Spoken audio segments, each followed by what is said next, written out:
Olá, hoje é segunda-feira, 14 de fevereiro de 2022.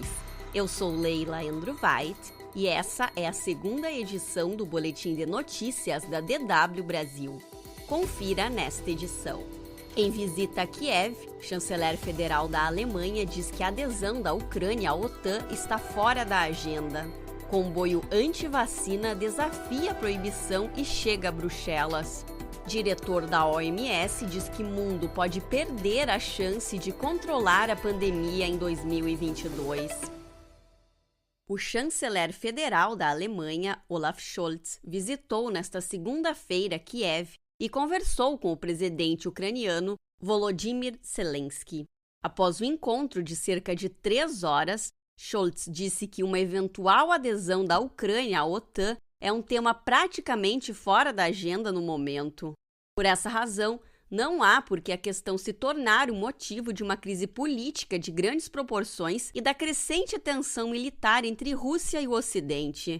Uma das demandas do presidente russo, Vladimir Putin, para desescalar a mobilização de dezenas de milhares de soldados russos na fronteira ucraniana é a garantia de que a Ucrânia não será admitida como membro da OTAN. Por outro lado, após a reunião com Scholz, Zelensky disse que a Ucrânia buscará sim se tornar um membro da OTAN, mesmo que isso provoque irritação da Rússia e ceticismo de alguns países do Ocidente.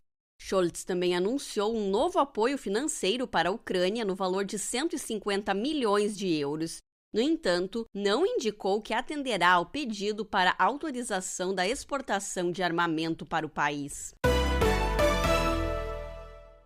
O porta-voz da presidência da Rússia declarou nesta segunda-feira que o país espera com impaciência a visita do presidente Jair Bolsonaro esta semana. Segundo o Kremlin, na reunião entre Bolsonaro e o presidente russo, Vladimir Putin, serão abordadas as relações entre os dois países e temas quentes da agenda mundial. Bolsonaro embarca para Moscou na noite desta segunda-feira. Na quarta-feira, tem encontro marcado com Putin e empresários locais.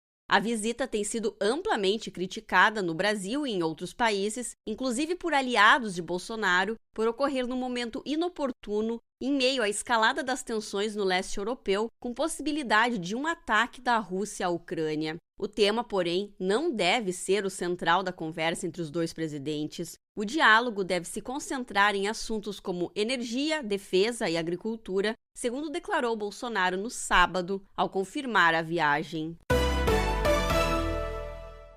Dezenas de veículos conduzidos por opositores das vacinas e das restrições em resposta à pandemia chegaram nesta segunda-feira a Bruxelas, apesar dos alertas de que não seriam autorizados a entrar na capital belga.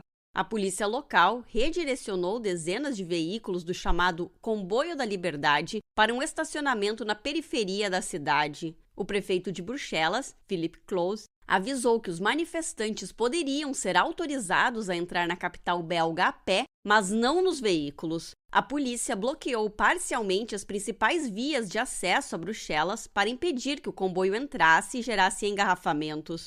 No fim de semana, o comboio entrou em Paris e bloqueou várias áreas, como a do Arco do Triunfo. Quase 100 manifestantes foram presos.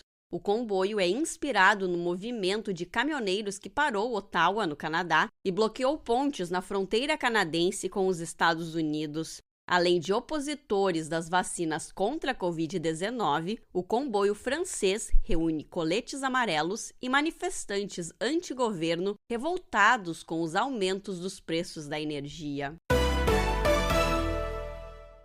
O diretor-geral da OMS, Tedros Adhanom Ghebreyesus, afirmou nesta segunda-feira que o mundo corre o risco de desperdiçar a possibilidade de controlar a pandemia de Covid-19 ainda este ano. A declaração foi dada durante o Encontro de Ação Global contra a Covid-19, organizado pelos Estados Unidos. Tedros alertou que o número de casos leves de Covid-19 em países com altas taxas de vacinação está impulsionando a falsa narrativa de que a pandemia terminou. Ele afirmou que a sensação de melhora chega aos países onde os índices de vacinação e testagem são mais baixos, o que gera preocupação. Segundo ele, isso cria as condições ideais para que surjam novas variantes do coronavírus. Tedros afirmou que 116 países correm o risco de não alcançar o objetivo global de que 70% da população tenha sido vacinada até meados deste ano, índice considerado necessário para que se alcance a imunidade de grupo. Ele apelou novamente por uma distribuição mais justa de vacinas. O Comitê Disciplinar da FIFA decidiu nesta segunda-feira que a partida entre Brasil e Argentina, suspensa em setembro do ano passado, depois que agentes da Anvisa entraram em campo, seja disputada em nova data e local determinados pela entidade.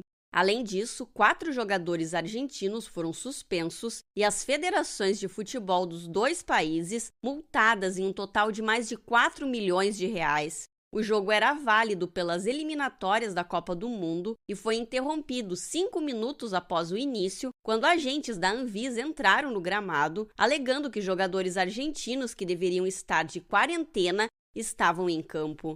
A nova data e local do jogo ainda não foram divulgados. Tanto o Brasil quanto a Argentina já garantiram a classificação para a Copa do Mundo do Catar, que será realizada no fim deste ano.